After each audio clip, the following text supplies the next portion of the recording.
Hello and welcome to मीमांसा classes. Economy special batch में जो आज का हमारा टॉपिक रहने वाला है वो है भारत में नियोजित अर्थव्यवस्था या प्लान्ड इकोनॉमी के बारे में।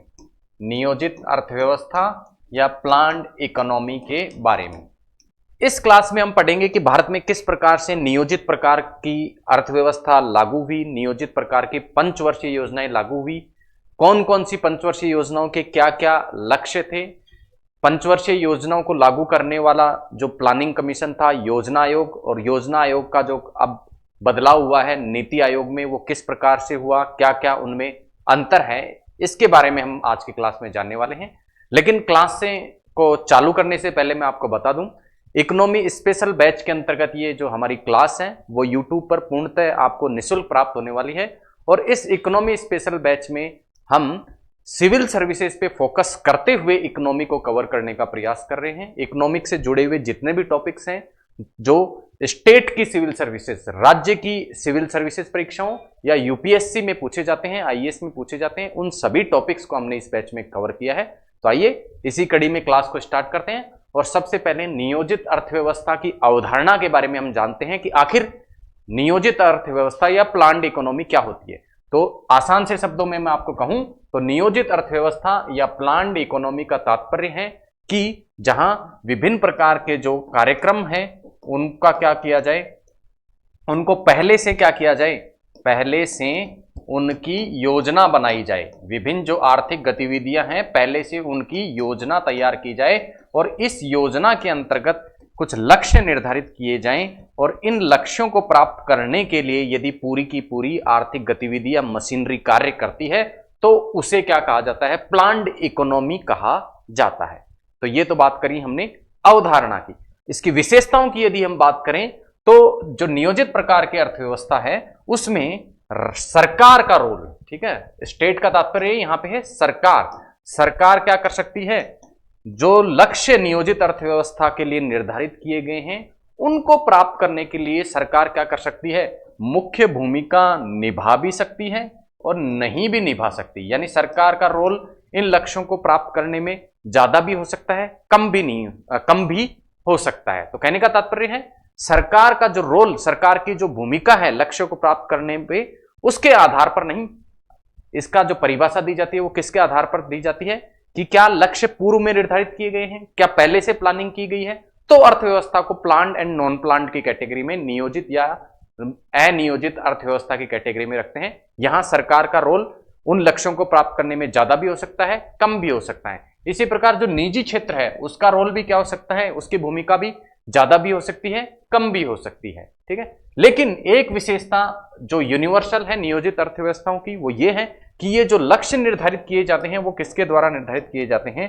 सरकार द्वारा निर्धारित किए जाते हैं। और इन लक्ष्यों को प्राप्त करने के लिए भूमिका सरकारी क्षेत्र भी निभा सकता है, सरकार भी निभा सकती है, या निजी क्षेत्र भी निभा सकता है, या दोनों मिलकर भी निभा सकते हैं। तो ये हुई अवधारणा की बात, नियोजित अर्थव्यवस्था की अवधारणा क्या है।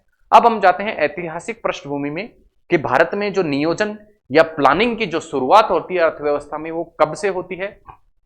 तो 1970 के दशक तक की यदि हम बात करें, 1970 तक के ईयर की यदि हम बात करें तो भारत में जो प्राइवेट सेक्टर था, प्राइवेट जो सेक्टर था या निजी जो क्षेत्र था, उस निजी क्षेत्र का जो रोल था अर्थव्यवस्था में वो बहुत क्या था, अवशिष्ट प्रकार का था, रेजिड्यू प्रकार का था। कहने का तात्पर्य है यहां प्राइवेट सेक्टर या निजी क्षेत्र आर्थिक गतिविधियों में बहुत कम भूमिका निभाता था 1970 तक।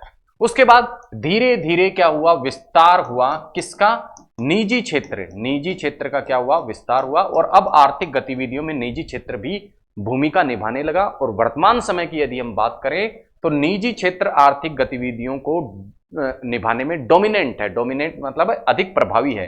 आज जो निजी क्षेत्र है वो आर्थिक गतिविधियों में अधिक प्रभावी रूप से अपना योगदान दे रहा है।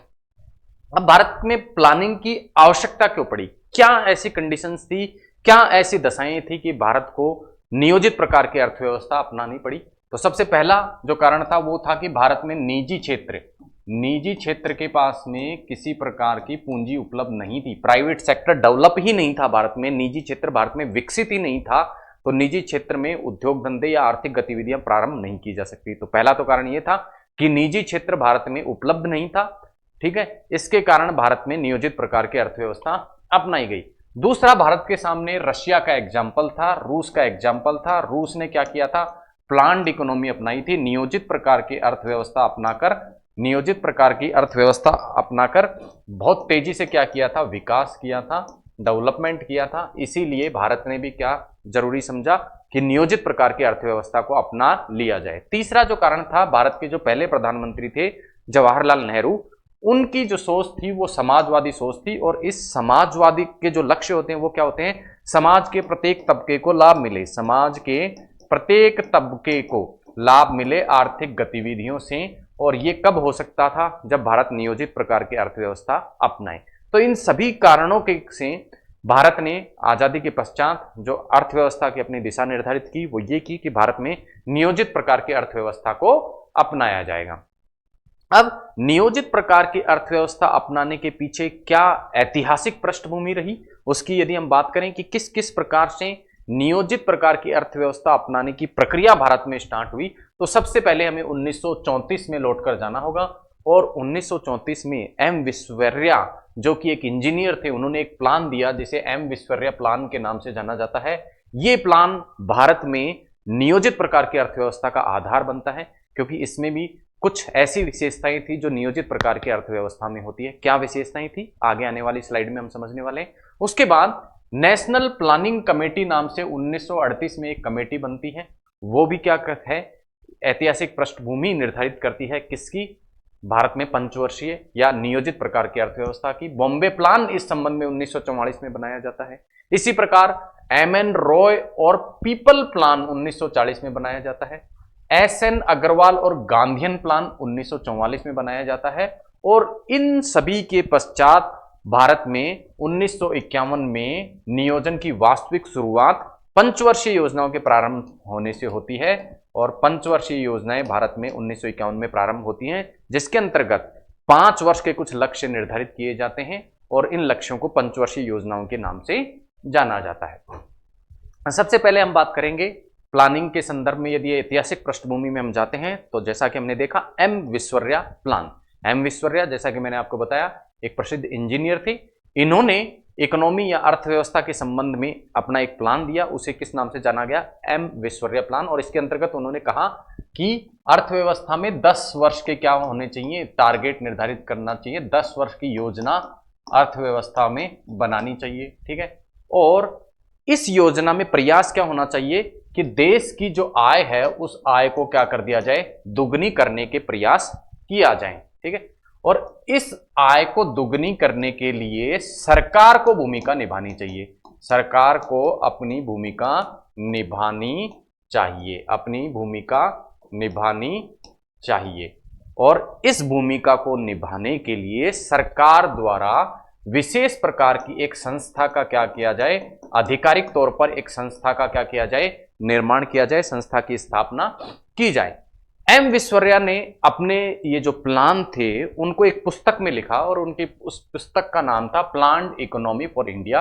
कई बार परीक्षा में ये प्रश्न पूछ लिया जाता है, इसलिए आपको ये ध्यान रखना है कि एम विश्वेश्वरैया जो थे उनके द्वारा जो लिखित पुस्तक थी जिसमें उन्होंने अपनी योजनाओं के बारे में बताया, वो था प्लान्ड इकोनॉमी फॉर इंडिया, ठीक है। और इन्होंने अपनी योजना के तहत क्या लक्ष्य रखा कि भारत में इस एम विश्वेश्वरैया प्लान को अपनाकर गरीबी को दूर कर दिया जाएगा, गरीबी का उन्मूलन कर दिया जाएगा और विकास के लक्ष्य को प्राप्त किया जाएगा।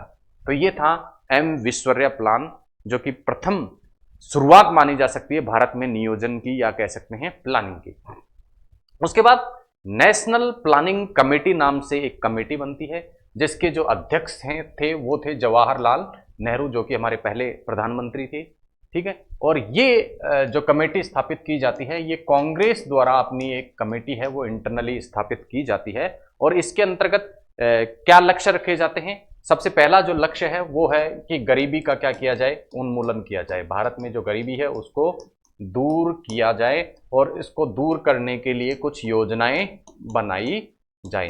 साथ ही साथ गरीबी उन्मूलन के पश्चात एक निश्चित जीवन स्तर, एक स्टैंडर्ड ऑफ लिविंग, एक निश्चित जीवन स्तर जीने का हक सबको मिले, निश्चित जीवन स्तर जीने के लिए सुविधाएं सभी व्यक्तियों को प्राप्त हों, इस प्रकार का नियोजन किया जाए। और इसके लिए श्रम शक्ति को बढ़ावा देना, यानी हैवी इंडस्ट्री, जो भारी उद्योग थे उन भारी उद्योगों को क्या दिया जाए, बढ़ावा दिया जाए। भारी उद्योगों में श्रम बल की अधिक आवश्यकता होती है। श्रम बल की अधिक आवश्यकता के कारण यहां रोजगार प्राप्त होगा और प्रत्येक तबके को निश्चित जीवन स्तर के लायक सुविधाएं या इनकम या आय प्राप्त हो जाएगी। ऐसे लक्ष्य किसके अंतर्गत रखे गए, नेशनल प्लानिंग कमेटी द्वारा रखे गए। उसके बाद बॉम्बे प्लान नाम से एक योजना तैयार होती है और ये जो बॉम्बे प्लान नामक योजना बनाई जाती है, ये कुछ प्रसिद्ध उद्योगपति जिनमें पुरुषोत्तम ठाकुरदास, टाटा जो कि प्रमुख उद्योगपति थे भारत के वो, और बिड़ला, इन उद्योगपतियों द्वारा मिलकर योजना के एक योजना बनाई जाती है जिसे क्या कहा गया, बॉम्बे प्लान कहा गया। और इस प्लान को एक अन्य नाम से भी जाना जाता है और वो नाम है a plan for economic development of India. Bombay plan को ही किस नाम से जाना जाता है, a plan for economic development of India. ठीक है, उसके बाद ये जो प्लान है वो किसके बारे में बात करता है, पहला कि टेक्सटाइल जो इंडस्ट्री है, वस्त्र जो उद्योग है, सूती वस्त्र जो उद्योग है, उस पर बल दिया जाए। और साथ ही साथ ऐसी इंडस्ट्रीज जो कि क्या बनाती हैं, डेली यूज का सामान बनाती हैं, उपभोक्ताओं के उपभोग का, डेली उपभोग का क्या करती हैं, सामान बनाती हैं, उन इंडस्ट्रीज पर, उन उद्योग धंधों पर क्या किया जाए, बल दिया जाए। साथ ही साथ ये लक्ष्य निर्धारित किया कि कृषि या कृषकों की जो आय है, कृषि क्षेत्र की जो आय है, उसको क्या किया जाए, डबल किया जाए, दुगनी किया जाए। और औद्योगिक जो क्षेत्र है उसको क्या किया जाए, 5 गुना उसकी आय को बढ़ाया जाए। और इसके लिए सरकार को क्या करना पड़ेगा, इंफ्रास्ट्रक्चर या आधारिक सुविधाएं प्रदान करना पड़ेगा। किसको, इन उद्योगों को। आधारिक संरचना के रूप में सरकार को electricity, road transportation, railway transport, water transport, पुल, इस प्रकार की सुविधाएं क्या करनी पड़ेंगी, सरकार को इन उद्योगों को बढ़ावा देने के लिए देनी होंगी। तो ये था बॉम्बे प्लान जो कुछ उद्योगपतियों द्वारा मिलकर बनाया गया था। उससे अगला जो प्लान था वो था एम.एन. रॉय प्लान और पीपल प्लान। इस प्लान का जो दिया गया था या फाउंडर जो थे इस प्लान का, वो एक संस्था थी जिस संस्था को इंडियन फेडरेशन ऑफ लेबर के नाम से जाना जाता है। इस संस्था ने इस प्लान को दिया, इस योजना को दिया। और इसके अंतर्गत किस पे मुख्य रूप से फोकस किया गया कि रोजगार की दर को क्या कराना है, हमको बढ़ाना है। और साथ ही साथ मजदूरी की जो दर है उस मजदूरी की दर को बढ़ाना है।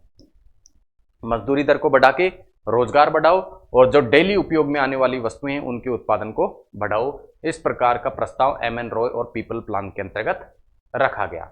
अगला जो प्लान आता है वो एस.एन. अग्रवाल और गांधीयन प्लान के नाम से जाना जाता है।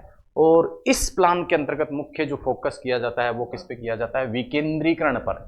यानी सरकार क्या करे, विकेंद्रीकरण करे, नीचे से नीचे स्थानीय स्तर पर क्या हो, स्थानीय स्तर पर लोगों को क्या हो, सरकार तक पहुंच हो, लोगों की सरकार तक पहुंच हो। विकेंद्रीकरण का प्रयास इस प्लान के अंतर्गत किया गया। साथ ही साथ कृषि क्षेत्र के विकास पे बल दिया गया और रोजगार प्राप्ति पर क्या दिया गया, बल दिया गया। किस प्लान के अंतर्गत, एस.एन. अग्रवाल और गांधीयन प्लान के अंतर्गत। ठीक है, ये थी कुछ पृष्ठभूमियां पंचवर्षीय योजना से के प्रारंभ होने से पहले। उसके पश्चात 1951 में, जैसा आपको पता है, पंचवर्षीय योजनाएं भारत में प्रारंभ हो जाती हैं। और इस प्रकार की जो पहली पंचवर्षीय योजना प्रारंभ होती है वो, उसकी जो अवधि होती है वो होती है 1951 से लेके 1956 तक। और इस योजना के अंतर्गत जो प्रमुख फोकस किया जाता है वो कौन से क्षेत्र पर किया जाता है, कृषि क्षेत्र पर मुख्य रूप से क्या किया जाता है, फोकस किया जाता है। और ये पहली जो पंचवर्षीय योजना थी वो कौन से मॉडल पर आधारित थी, हेराल्ड डोमर मॉडल पर ये क्या थी, आधारित योजना थी। ये थी 51 से 56 की पहली पंचवर्षीय योजना। अब हम बात करते हैं दूसरी पंचवर्षीय योजना की, जिसकी अवधि थी 1956 से लेके 1961 तक। इस पंचवर्षीय योजना का जो मॉडल दिया गया था वो किसके द्वारा दिया गया था, पी.सी. महालिनी बोस द्वारा ये मॉडल दिया गया था। और जैसा कि पहली पंचवर्षीय योजना में किस पर फोकस किया गया था, कृषि क्षेत्र पर फोकस किया गया था। यहां भारी उद्योगों पर क्या किया गया, फोकस किया गया। भारी जो उद्योग हैं, हैवी जो इंडस्ट्री हैं, उन पर मुख्य फोकस सरकार का इस द्वितीय पंचवर्षीय योजना के लिए निर्धारित किया गया। और साथ ही साथ द्वितीय जो प्रायोरिटी देनी है, द्वितीय वरीयता जो भारी उद्योगों के बाद देने की कही गई, वो दे दी गई ट्रांसपोर्टेशन, परिवहन, क्योंकि हैवी इंडस्ट्रीज से जो माल बनेगा उसके लिए परिवहन की सुविधा आवश्यक होगी। साथ ही साथ संचार पर भी बल दिया गया इस द्वितीय पंचवर्षीय योजना के अंतर्गत। चूंकि भारी उद्योगों पर इस पंचवर्षीय योजना में विशेष रूप से फोकस किया गया था, तो कुछ भारी उद्योग दुर्गापुर, भिलाई और राउरकेला नामक जगह पर भारत में इस द्वितीय पंचवर्षीय योजना की अवधि के दौरान स्थापित होते हैं। इस प्रकार का प्रश्न विशेष रूप से परीक्षाओं में पूछा जाता है, तो आपको इस तथ्य का ध्यान रखना है कि दुर्गापुर, भिलाई और राउरकेला नाम के जो उद्योग हैं, भारी उद्योग हैं, वो द्वितीय पंचवर्षीय योजना की अवधि के दौरान भारत में स्थापित होते हैं। उसके बाद हम बात करते हैं तृतीय पंचवर्षीय योजना की, जिसकी अवधि होती है 1961 से लेके 1966। और जैसा पहला आपने देखा था वो पहली पंचवर्षीय योजना हेराल्ड डोमर, पहली जो हमने देखी थी वो कौन से मॉडल पे थी, हेराल्ड डोमर मॉडल पर आधारित थी। द्वितीय जो पंचवर्षीय योजना आपने देखी थी वो पीसी महालिनोबस मॉडल पर आधारित थी। और तृतीय पंचवर्षीय योजना आप देख पाएंगे गाडगिल योजना पर ये क्या थी, आधारित थी। और जैसा पहली पंचवर्षीय योजना में कृषि पर बल दिया गया, द्वितीय पंचवर्षीय योजना में उद्योग पर बल दिया गया, यहां तृतीय पंचवर्षीय योजना में कृषि और उद्योग दोनों पर ही क्या किया गया, बल दिया गया। कृषि पर भी और उद्योग पर भी, दोनों पर यहां बल दिया गया। लेकिन बुरी तरीके से ये तृतीय पंचवर्षीय योजना फेल हो जाती है। और कारणों की यदि हम बात करें तो आप पाएंगे कि 1965 में भारत पाकिस्तान चाइना जो युद्ध हुआ था, भारत का पाकिस्तान और चाइना से जो युद्ध हुआ था, उसके कारण भारत के जो सभी संसाधन हैं वो युद्ध में लग गए थे। और युद्ध में संसाधन लग जाने के कारण ये जो तृतीय पंचवर्षीय योजना है ये क्या हो गई थी, फेल हो गई थी, अपने निर्धारित लक्ष्यों को प्राप्त करने में नाकामयाब रही थी।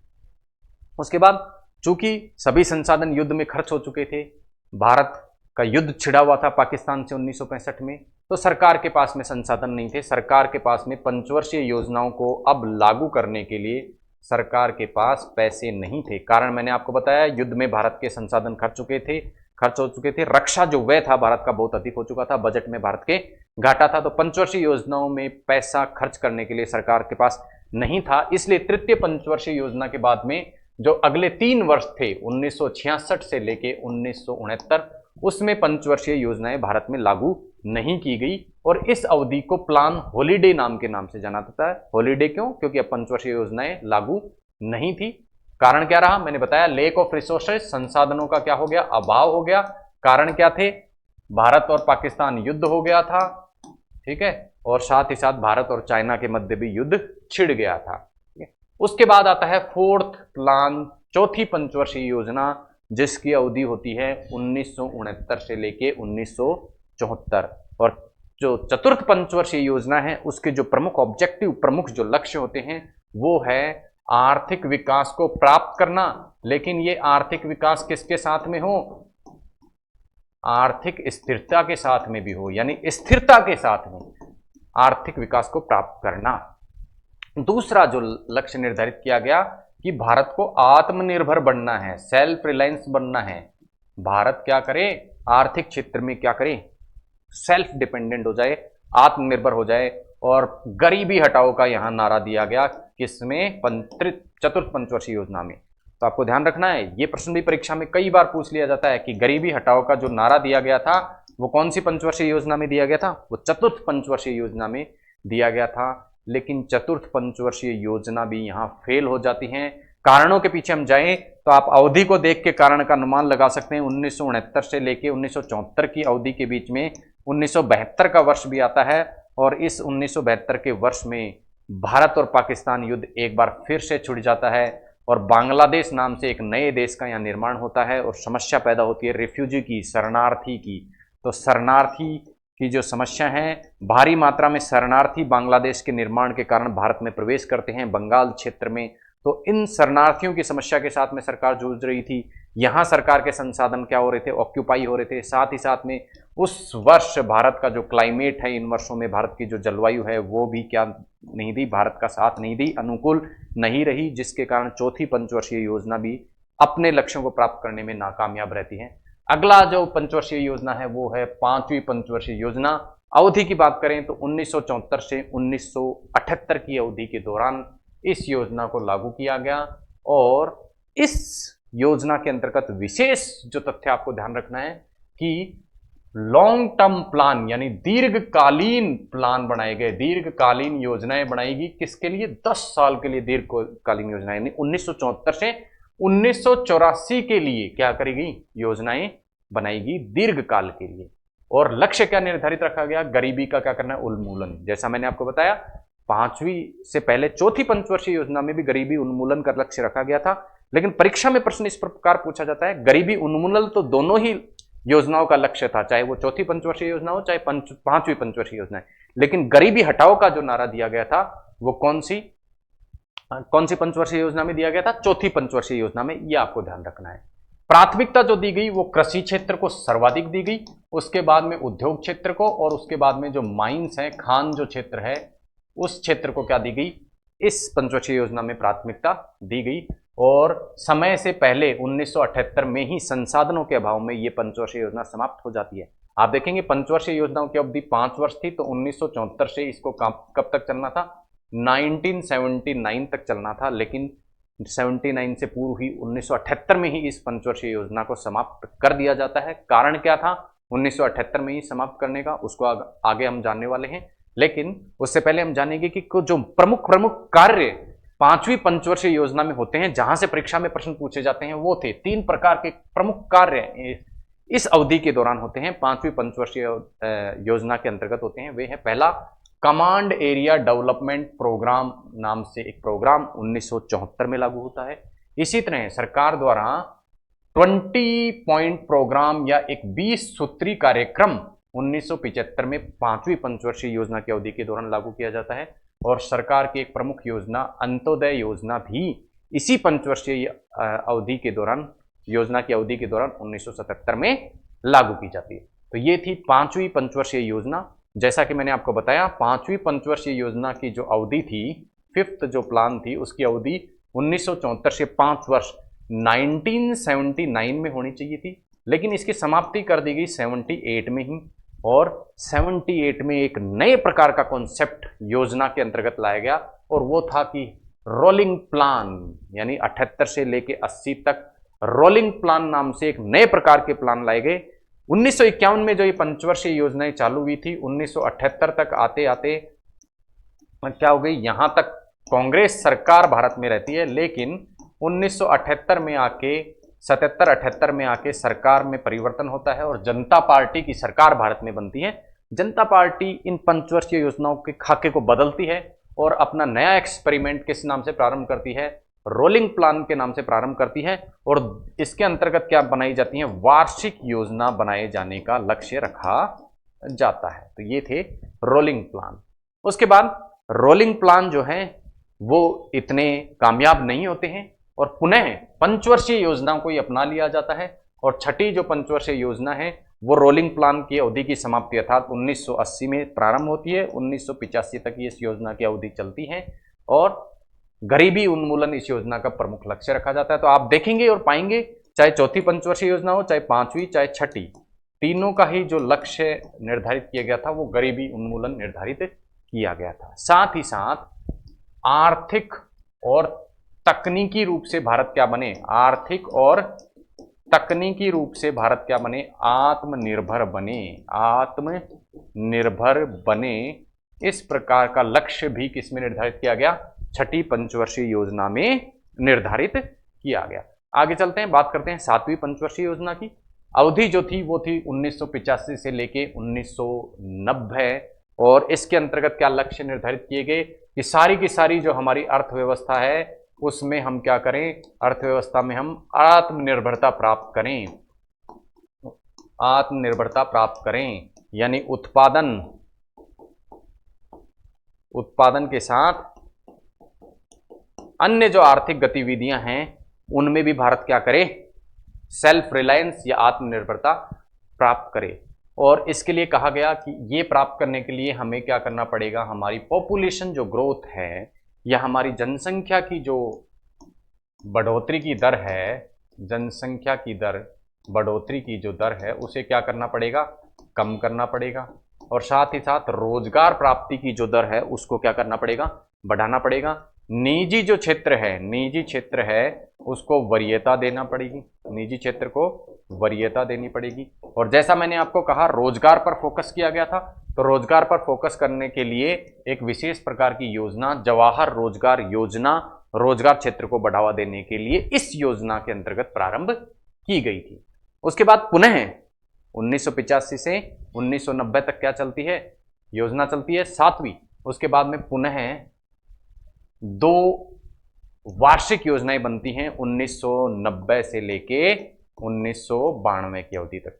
तो हम देखेंगे कि पंचवर्षीय योजनाओं में ब्रेक कब कब लगता है। 1966 से 1969 तक पंचवर्षीय योजनाएं नहीं बनती हैं। कारण क्या होता है, पाकिस्तान से युद्ध हो जाना, पाकिस्तान से युद्ध हो जाना, चीन से युद्ध हो जाने के कारण संसाधनों की कमी। फिर उसके बाद हम देखते हैं और पाते हैं कि पुनः 1978 से 1980 तक पंचवर्षीय योजनाएं डिसकंटिन्यू रहती हैं। और उसका कारण होता है कांग्रेस की जगह जनता पार्टी का शासन में आना। और पुनः 1990 से लेके 1992 तक भी पंचवर्षीय योजनाओं को डिसकंटिन्यू किया जाता है और उनके स्थान पर एनुअल प्लान्स या वार्षिक योजनाएं बनाई जाती हैं। और फोकस किस पे किया जाता है, रोजगार पर और साथ ही साथ सामाजिक सुधारों पर, या सामाजिक सुधारों पर क्या किया जाता है, फोकस किया जाता है इन ईयरली प्लान्स में। आगे आती है 8वीं पंचवर्षीय योजना, अवधि होती है 1992 से लेके 1997। और इस योजना के अंतर्गत प्रमुख जो बात होती है वो जो हमने पिछली क्लास में पढ़े थे, आर्थिक सुधारों की शुरुआत होती है। आर्थिक सुधार मतलब एलपीजी, एलपीजी का तात्पर्य है लिबरलाइजेशन, लिबरलाइजेशन यानी उदारीकरण की शुरुआत होती है। सरकार क्या करती है, अपने नियंत्रण में कुछ कमी करती है, उदारीकरण। साथ ही साथ प्राइवेटाइजेशन, प्राइवेटाइजेशन या निजीकरण की शुरुआत होती है, निजी क्षेत्र को बढ़ावा दिया जाता है। और ग्लोबलाइजेशन, वैश्वीकरण की शुरुआत होती है। वैश्वीकरण का तात्पर्य है भारत को दुनिया से जोड़ा जाता है। इस प्रकार के सभी प्रयास किसके अंतर्गत किए जाते हैं, 8वीं पंचवर्षीय योजना के तहत किए जाते हैं। साथ ही साथ मानव संसाधन के विकास पर बल दिया जाता है, मानव संसाधन के विकास पर बल दिया जाता है, यानी लोगों को स्किल्स कैसे प्रदान की जाए कि वो रोजगार प्राप्त कर सके, इस पर बल दिया जाता है। साथ ही साथ इंफ्रास्ट्रक्चर, देश में आधारिक संरचना, आधारिक संरचना के अंतर्गत ट्रांसपोर्टेशन, रोड, पुल, रेलवे मार्ग का निर्माण को बल दिया जाता है। और रोजगार के बढ़ावे देने के लिए पीएम रोजगार योजना नाम से एक योजना 1993 में प्रारंभ की जाती है। इससे पहली पंचवर्षीय योजना 7वीं पंचवर्षीय योजना में हमने देखा था किस नाम से रोजगार योजना, जवाहरलाल रोजगार योजना चालू होती है, जबकि पीएम रोजगार योजना 1992 से 97 की 8वीं पंचवर्षीय योजना में लागू होती है। उसके बाद आती है 9वीं पंचवर्षीय योजना, जिसकी अवधि होती है 1997 से लेके 2002। और इस योजना का क्या लक्ष्य है कि हमें क्या करना है, आर्थिक विकास प्राप्त करना है। क्या करना है, आर्थिक वृद्धि तो करनी है, लेकिन किसके साथ में, सामाजिक न्याय के साथ में। यानी ये आर्थिक वृद्धि क्या हो, समाज के प्रत्येक तबके को मिले, जिससे क्या हो, अर्थव्यवस्था में समानता की स्थिति रहे। ऐसा नहीं कि किसी व्यक्ति की आय तो बहुत अधिक बढ़ गई है, किसी की बहुत कम है, सभी समाज के सभी तबकों को लाभ पहुंचाते हुए हमें क्या करना है, आर्थिक वृद्धि करनी है। और मुख्य जो फोकस किया जाता है वो किस पे किया जाता है, कृषि पर और ग्रामीण क्षेत्र के विकास के ऊपर किया जाता है। ग्रामीण क्षेत्र के विकास पर, क्षेत्र के विकास पर किया जाता है। 9वीं जो पंचवर्षीय योजना होती है वो फेल हो जाती है। फेल होने का कारण जो होता है वो है अंतर्राष्ट्रीय स्तर पर 2001 में क्या आ जाती है, मंदी आ जाती है। इसके कारण क्या हो जाता है, ये योजना फेल हो जाती है। कुछ प्रमुख योजनाएं इस 9वीं पंचवर्षीय योजना की अवधि के दौरान सरकार द्वारा लागू की जाती हैं। और वही योजनाएं कौन कौन सी है, ये वाली योजनाएं कौन सी, पहली प्रधानमंत्री ग्राम सड़क योजना, जिसके अंतर्गत सड़कों का विकास किया जाएगा, इंफ्रास्ट्रक्चर का विकास किया जाता है। अन्नपूर्णा योजना, समाज के जो कमजोर तबके हैं उनको लाभ पहुंचाने के लिए अन्नपूर्णा योजना। इसी प्रकार अंत्योदय योजना, वो भी सामाजिक सुरक्षा की एक योजना है। स्वर्ण जयंती रोजगार योजना 1997 में लोगों को रोजगार प्रदान करने के लिए। तो इस प्रकार के कुछ कार्य 9वीं पंचवर्षीय योजना में किए जाते हैं। उसके बाद आती है 10वीं पंचवर्षीय योजना, अवधि होती है 2002 से लेके 2007। और लक्ष्य जो होते हैं वो पहला है गरीबी दूर करना। गरीबी उन्मूलन के जो लक्ष्य हमने देखे थे, तीसरी पंचवर्षीय योजना, चौथी पंचवर्षीय योजना और 5वीं पंचवर्षीय योजना में भी गरीबी उन्मूलन के लक्ष्य रखे गए थे, लेकिन गरीबी हटाओ का जो नारा दिया गया था वो तृतीय पंचवर्षीय योजना में दिया गया था। इसी प्रकार 10वीं पंचवर्षीय योजना में भी गरीबी उन्मूलन का लक्ष्य रखा जाता है। साथ ही साथ क्या करना है, अनएम्प्लॉयमेंट को कम करना है, बेरोजगारी की दर को क्या करना है, बेरोजगारी को घटाना है, और आय जो है उस आय को क्या करना है, बढ़ाना है, और बढ़ा के कितना करना है, दुगना करना है। इस प्रकार के लक्ष्य 10वीं पंचवर्षीय योजना में रखे जाते हैं और कुछ प्लान इस पंचवर्षीय योजना में लागू किए जाते हैं, जिसमें से एक है जननी सुरक्षा योजना 2005 में। जो गर्भवती माताएं हैं उनको कुछ सामाजिक सुविधाएं प्रदान करने के लिए योजना प्रारंभ की जाती है। इसी प्रकार भारत निर्माण योजना 2005 में प्रारंभ की जाती है। प्रमुख योजना नरेगा योजना, नरेगा योजना लोगों को क्या रोजगार प्रदान करने के लिए एक प्रमुख योजना सरकार की नरेगा योजना, आपको ध्यान रखना है। यहां से प्रश्न बन सकता है कि नरेगा योजना कौन सी पंचवर्षीय योजना अवधि के दौरान लागू की जाती है, तो आपको ध्यान रखना है 2 फरवरी 2006 10वीं पंचवर्षीय योजना के अंतर्गत नरेगा को लागू किया जाता है। और ये जो पंचवर्षीय योजना है 10वीं पंचवर्षीय योजना बड़ी ही कामयाब रही थी और यहाँ उच्च आर्थिक वृद्धि दर, उच्च आर्थिक वृद्धि की दर इस पंचवर्षीय योजना के अंतर्गत प्राप्त की गई थी। और भारत में विदेशी मुद्रा का प्रवाह जो है वो भी इस योजना के अंतर्गत बढ़ा था। साथ ही साथ विदेशी प्रत्यक्ष निवेश, जो विदेशी निवेश था भारत में, वो भी इस योजना के तहत बढ़ा था। तो इस प्रकार से इस योजना को सफल योजना भारत की पंचवर्षीय योजनाओं के अंतर्गत माना जा सकता है। अगली जो योजना है वो थी 11वीं पंचवर्षीय योजना, जिसकी अवधि थी 2007 से लेके 2012। और इस योजना के जो लक्ष्य थे वो निर्धारित किया गया तीव्र व समावेशी विकास, तीव्र व समावेशी विकास, यानी तीव्र गति से हमें क्या करना है, आर्थिक वृद्धि प्राप्त करनी है। तीव्र गति से आर्थिक वृद्धि हमें लेनी है, लेकिन ये आर्थिक वृद्धि कैसी होनी चाहिए, इंक्लूसिव होनी चाहिए, समावेशी।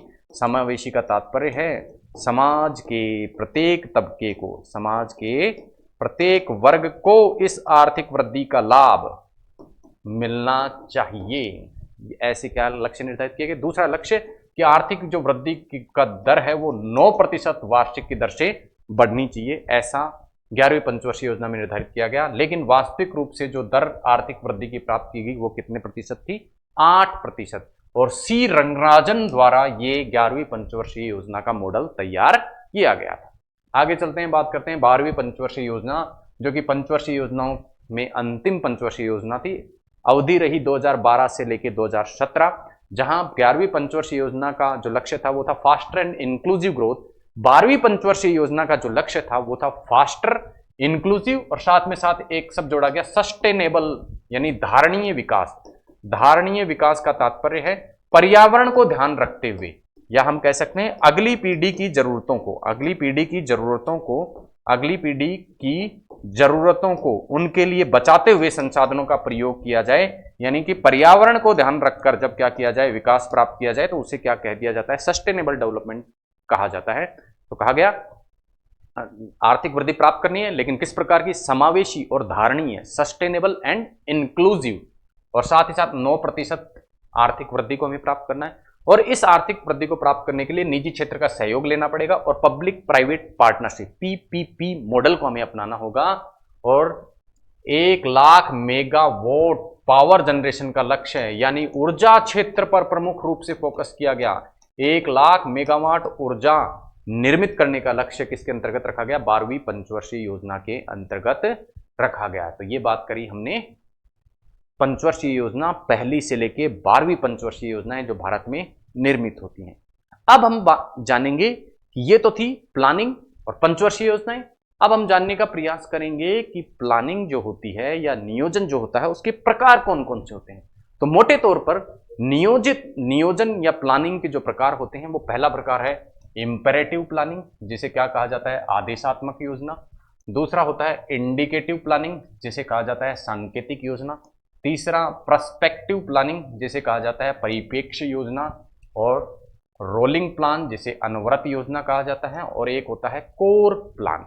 आइए एक एक करके समझते हैं किस किस प्रकार से योजनाएं इनके अंतर्गत बनाई जाती हैं। सबसे पहले हम बात करेंगे इंपेरेटिव प्लान या आदेशात्मक प्रकार की योजनाओं के बारे में। इसके अंतर्गत क्या किया जाता है, जो सेंट्रल प्लानिंग अथॉरिटी होती है, जैसे भारत में योजना आयोग, ये क्या कर देता है, एक नीति बना देता है, लक्ष्य निर्धारित कर देता है, लक्ष्य क्या कर देता है, निर्धारित कर देता है, और सरकार को क्या करना पड़ता है, उसी को क्या करना पड़ता है, उसकी पालना करनी होती है। भारत में 1 से लेकर 7वीं पंचवर्षीय योजनाओं के अंतर्गत ऐसा ही किया था। प्लानिंग कमीशन ने क्या कर दिए, लक्ष्य निर्धारित किए और सरकार ने उस लक्ष्यों की पूर्ति के लिए प्रयास किए। उसके बाद आती है अगली प्रकार की इंडिकेटिव प्लानिंग, सांकेतिक प्रकार का नियोजन। इसके अंतर्गत क्या करता है, सरकार क्या करती है, सरकार प्लान तैयार करती है, सरकार क्या करती है, प्लान तैयार करती है। और 8वीं पंचवर्षीय योजना से भारत में इस प्रकार की प्लानिंग को अपनाया गया। पहली से 7वीं प्लान के अंतर्गत क्या किया, पहली से 7वीं पंचवर्षीय योजना के अंतर्गत योजना आयोग ने प्लान किया और सरकार ने उसको फॉलो किया। जबकि 8वीं पंचवर्षीय योजना से क्या प्रारंभ हुआ, इंडिकेटिव प्लानिंग, सांकेतिक प्रकार की योजना प्रारंभ हुई, जिसके अंतर्गत सरकार ने कुछ लक्ष्य निर्धारित किए। उसके बाद अगली प्रकार की योजना आती है परिप्रेक्ष्य योजना या पर्सपेक्टिव प्लानिंग। इसके अंतर्गत क्या होता है, दीर्घ अवधि के लिए क्या करा जाता है, दीर्घ अवधि हेतु क्या बनाई जाती है, प्लानिंग बनाई जाती है।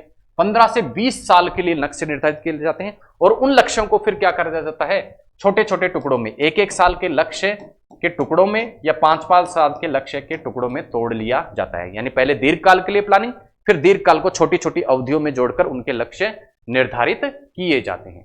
अगला है रोलिंग प्लान, जिसको क्या कहा जाता है, अनवरत प्लान। जैसा कि आपने देखा था भारत में 1978 से 80 के मध्य क्या किया गया था, रोलिंग प्लान को अपनाया गया था। और इसके अंतर्गत जैसी भी क्या होती है, आर्थिक स्थिति होती है देश की, उस आर्थिक स्थिति को मद्देनजर रखते हुए नियोजन के प्रकार को क्या कर दिया जाता है, नियोजन के प्रकार को बदला जाता है। जैसे भारत में क्या हुआ था, युद्ध की स्थिति थी तो पंचवर्षीय योजनाओं को बंद कर दिया गया था और दूसरे प्रकार के प्लान को अपनाया गया था, जिन्हें रोलिंग प्लान कहा गया। तो इस प्रकार के देश में आर्थिक जो परिस्थितियां हैं उनको मद्देनजर रखते हुए जब प्लानिंग में चेंज किया जाता है तो उसे क्या कह दिया जाता है, रोलिंग प्लान। अगला है कोर प्लान।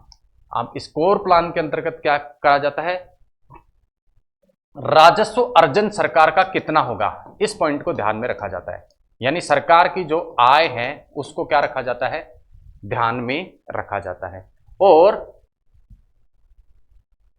क्या कहा जाता है कि सरकार को किस पे फोकस करना है, अपने राजस्व और आय को ध्यान में रखते हुए प्रमुख जो वरीयता देनी है वो प्राथमिक क्षेत्र को देनी है। अब ये प्राथमिक क्षेत्र कौन कौन से हो सकते हैं, स्वास्थ्य, एजुकेशन या शिक्षा, ग्रामीण विकास, इन पर फोकस करते हुए अपनी आय को ध्यान में रखते हुए सरकार यदि प्लान बनाती है तो उसे क्या करा जाता है, कोर प्लान कहा जाता है।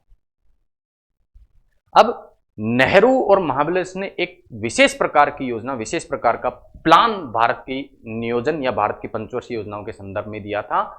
और इसके अंतर्गत क्या कहा गया था कि जो लेस प्रिविलेज सेक्शन है, लेस प्रिविलेज मतलब समाज का जो कमजोर तबका है, समाज का कमजोर जो तबका है उस पर क्या करना चाहिए, हमें विशेष रूप से प्लानिंग के अंतर्गत या योजनाओं के अंतर्गत ध्यान देना चाहिए। और जिससे क्या प्राप्त हो, आर्थिक वृद्धि तो हमें प्राप्त हुई और आर्थिक वृद्धि के साथ में सामाजिक न्याय की भी सिद्धि हो। सामाजिक न्याय की सिद्धि कब हो सकती है, जब कमजोर से कमजोर व्यक्ति को क्या मिले, लाभ मिले। तो यही था पीसी महाबलेश और नेहरू मॉडल। और इसके अंतर्गत ये सामाजिक न्याय के लक्ष्य प्राप्त करने के लिए सरकार जो है वो क्या करे, सार्वजनिक क्षेत्र के उपक्रम स्थापित करती है, सार्वजनिक क्षेत्र के उपक्रम स्थापित करती है, जिसके माध्यम से लोगों को रोजगार प्राप्त होता है और इससे समाज के कमजोर वर्गों तक क्या पहुंचती है, आर्थिक वृद्धि का लाभ पहुंचता है। इसी प्रकार प्लानिंग के संबंध में गांधी जी ने भी अपना एक मॉडल दिया था जिसे गांधीयन मॉडल नाम से जाना जाता है। गांधी जी के ये लक्ष्य थे, गांधी जी की जो भावनाएं थी वो इस प्लान के अंतर्गत निरूपित होती थी। हालांकि गांधी जी ने इसको नहीं दिया था, लेकिन निरूपण गांधी जी की भावना का था। एस.एन. अग्रवाल द्वारा 1944 में गांधीयन मॉडल नाम से एक मॉडल दिया गया था, जिसमें क्या कहा गया कि प्रत्येक व्यक्ति को बेसिक जीवन स्तर जीने जितनी क्या होनी चाहिए, सुविधा प्राप्त होनी चाहिए। और इसके लिए हमें क्या करना पड़ेगा, वैज्ञानिक दृष्टिकोण अपनाना पड़ेगा। किसमें, वैज्ञानिक दृष्टिकोण किसमें, कृषि क्षेत्र में। और साथ ही साथ जो हमारी विलेज इंडस्ट्रीज हैं, जो ग्रामीण या कुटीर उद्योग हैं, उन पर बल देना पड़ेगा। ग्रामीण और कुटीर उद्योगों पर बल देना होगा, जिससे आत्मनिर्भर विलेज, गांधी जी कहते थे कि भारत किस में बसता है, गांवों में बसता है, तो गांवों को आत्मनिर्भर बनाने के संबंध में ये गांधीयन प्लान 1944 में एसएन अग्रवाल द्वारा दिया गया, जिसमें गांवों को एक स्वतंत्र इकाई के रूप में डेवलप करने का प्रयास किया गया, ग्रामीण और कुटीर उद्योगों पर बल देने के साथ ही कृषि को साइंटिफिक बनाकर वैज्ञानिक तरीके से कृषि पे फोकस करके। अब पंचवर्षीय योजनाओं के बारे में हमने पढ़ा, विभिन्न प्रकार की जो प्लानिंग्स हैं उसके बारे में हमने पढ़ा, प्लानिंग के जो मॉडल हैं उनके बारे में हमने पढ़ा। अब हम बात करेंगे कि भारत में जो पंचवर्षीय योजनाएं हैं उनको लागू करने वाली जो संस्था थी प्लानिंग कमीशन, जिसको किसमें परिवर्तित कर दिया गया है, हाल के दिनों में आपने सुना है कई बार, किसमें परिवर्तित कर दिया गया है, नीति आयोग में। 2015 में इस योजना आयोग या प्लानिंग कमीशन को किसमें परिवर्तित कर दिया गया, नीति आयोग में परिवर्तित कर दिया गया।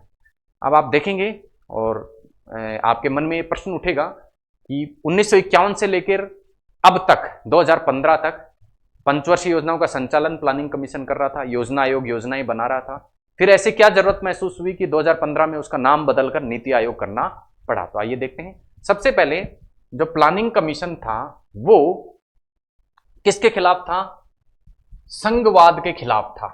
संघवाद के खिलाफ का तात्पर्य है, पहले संघवाद का तात्पर्य आप समझे।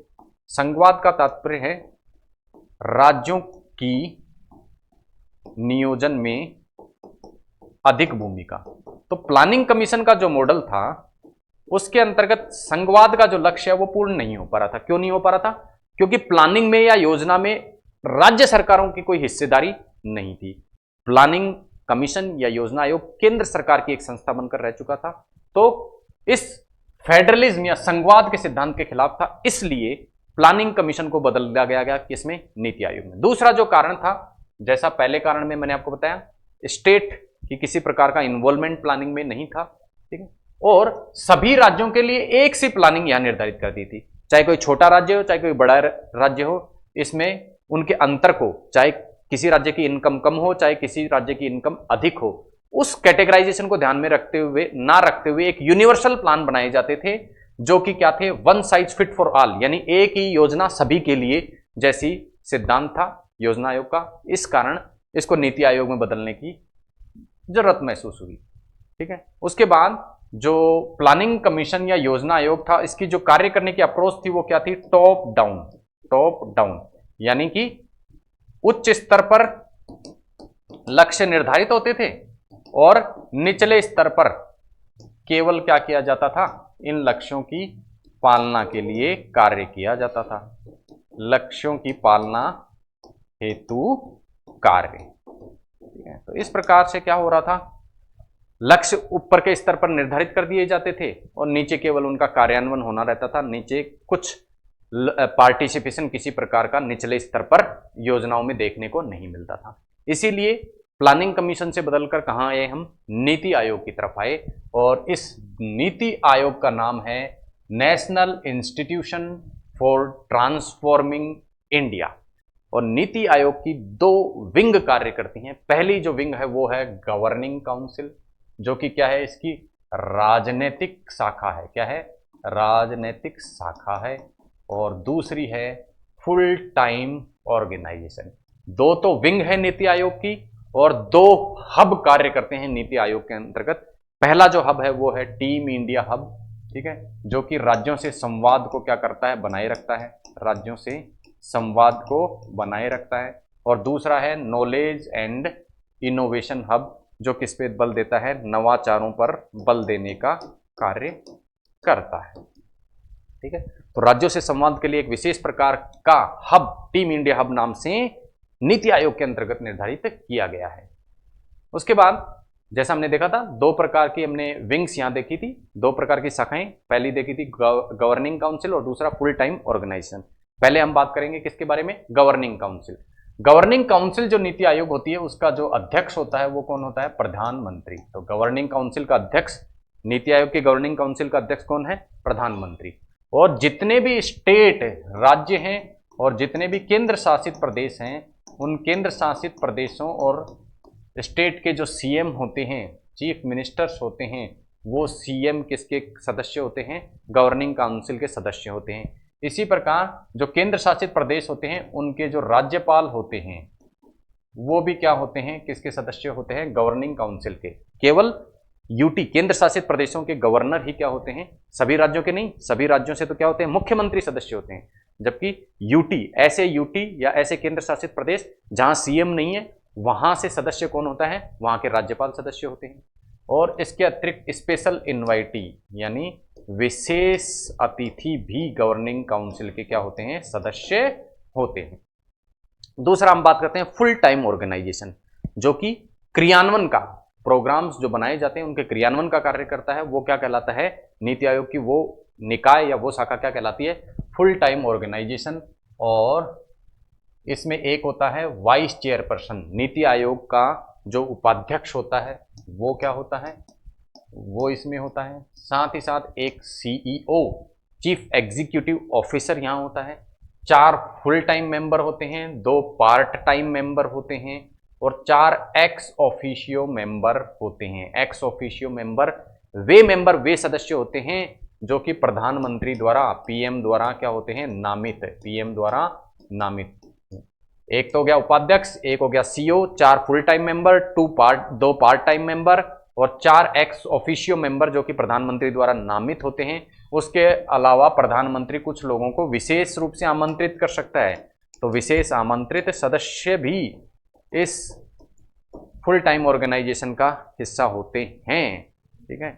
उसके अलावा रीजनल काउंसिल या जो क्षेत्रीय परिषद हैं, क्षेत्रीय परिषद के जो अध्यक्ष होते हैं वो भी क्या होते हैं? इस फुल टाइम ऑर्गेनाइजेशन का हिस्सा होते हैं। रीजनल काउंसिल किस लिए बनाई जाती है? रीजनल काउंसिल किन्हीं 2 स्टेट्स या एक स्टेट और दूसरे केंद्र शासित प्रदेश के मध्य यदि कोई इश्यू है, कोई मुद्दा है, 2 राज्यों के बीच में यदि कोई मुद्दा है, उस मुद्दे को सुलझाने के लिए क्या बनाई जाती है? क्षेत्रीय परिषदें बनाई जाती हैं। और इस क्षेत्रीय परिषद के जो सदस्य होते हैं वो कौन होते हैं? जिन राज्यों के बीच में ये मुद्दा है उनके सीएम या गवर्नर इसके क्या होते हैं? सदस्य होते हैं। चेयरपर्सन की यदि हम बात करें तो क्षेत्रीय जो परिषद है उसका चेयरपर्सन या अध्यक्ष क्या होता है? या तो पीएम स्वयं होता है या इसके द्वारा, पीएम द्वारा नामित, इसके द्वारा नामित कोई व्यक्ति क्या होता है? क्षेत्रीय परिषदों के अध्यक्ष के रूप में कार्य करता है। तो प्लानिंग कमीशन को भी हमने देखा और नीति आयोग को भी हमने देख लिया। अब हम सक्षम है कि प्लानिंग कमीशन और नीति आयोग की हम तुलना कर सकें, तो आइए तुलना करते हैं। तो सबसे पहले प्लानिंग कमीशन की एस्टैब्लिशन या स्थापना की बात करें तो प्लानिंग कमीशन या योजना आयोग की जो स्थापना होती है, योजना आयोग की स्थापना 1950 में होती है, जबकि नीति आयोग की स्थापना 2015 में होती है। योजना आयोग कौन से सिद्धांत पर कार्य करता है? Top down. टॉप डाउन के अंतर्गत मैंने आपको क्या बताया? उच्च स्तर पर लक्ष्य निर्धारित और निचले स्तर पर केवल क्या किया जाता है? कार्यान्वयन किया जाता है। जबकि नीति आयोग किस सिद्धांत पर कार्य करता है? बॉटम अप सिद्धांत पर कार्य करता है, यानी निचले स्तर से सलाह लेकर लक्ष्य निर्धारित होते हैं। तो इस प्रकार के अप्रोच को क्या कहते हैं? बॉटम अप अप्रोच कहते हैं। योजना आयोग में राज्यों और केंद्र शासित प्रदेशों का जो पार्टिसिपेशन था या कह सकते हैं जो इनका हम कह सकते हैं वर्चस्व था वो कम था, जबकि यहां नीति आयोग के अंतर्गत अधिक है। Supremacy of NDC, national development council, राष्ट्रीय विकास परिषद जो था वो किसके ऊपर कार्य करता था? योजना आयोग। यानी योजना आयोग जो अपनी योजना बनाता था उसका अनुमोदन नेशनल डेवलपमेंट काउंसिल एनडीसी या राष्ट्रीय विकास परिषद से आवश्यक था, जबकि यहां उस सुप्रीमेसी को खत्म कर दिया गया है। नीति आयोग के ऊपर ऐसी कोई संस्था कार्य नहीं करती। योजना आयोग के अंतर्गत सरकार किसकी भूमिका निभाती थी? केवल प्रोवाइडर, यानी प्रोवाइडर का तात्पर्य है संसाधन उपलब्ध कराने वाला, संसाधन उपलब्ध। अब यहां एनेबलर की भूमिका सरकार निभाती है, यानी संसाधन भी देती है और काम करने का तरीका भी बताती है। तो ये अंतर नीति आयोग और प्लान आयोग में। अगला जो अंतर है, नो पार्ट टाइम मेंबर। किसी प्रकार के पार्ट टाइम मेंबर हिस्सा नहीं थे प्लानिंग कमीशन या योजना आयोग का, जबकि नीति आयोग में पार्ट टाइम मेंबर या अस्थायी प्रकार के सदस्य भी हैं। 5 साल के प्लान यहां बनाए जाते थे नीति योजना आयोग के अंतर्गत, जबकि नीति आयोग क्या कर रहा है, 15 साल के प्लान बनाता है, उनको विजन कहा जाता है। 7 साल स्ट्रेटेजी, 15 साल के लिए विजन बनाया जाएगा, 7 साल के लिए स्ट्रेटेजी बनाई जाएगी और 3 साल के लिए एक्शन एजेंडा बनाया जाएगा नीति आयोग के अंतर्गत। ठीक है, तो ये बात करी हमने प्लानिंग कमीशन और नीति आयोग के बारे में।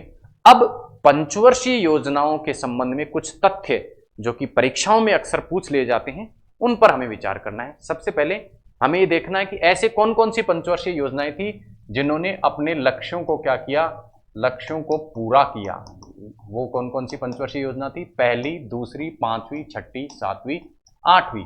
इन पंचवर्षीय योजनाओं के अतिरिक्त अन्य पंचवर्षीय योजनाओं ने अपने जो लक्ष्य निर्धारित किए गए थे उनको प्राप्त नहीं किया गया।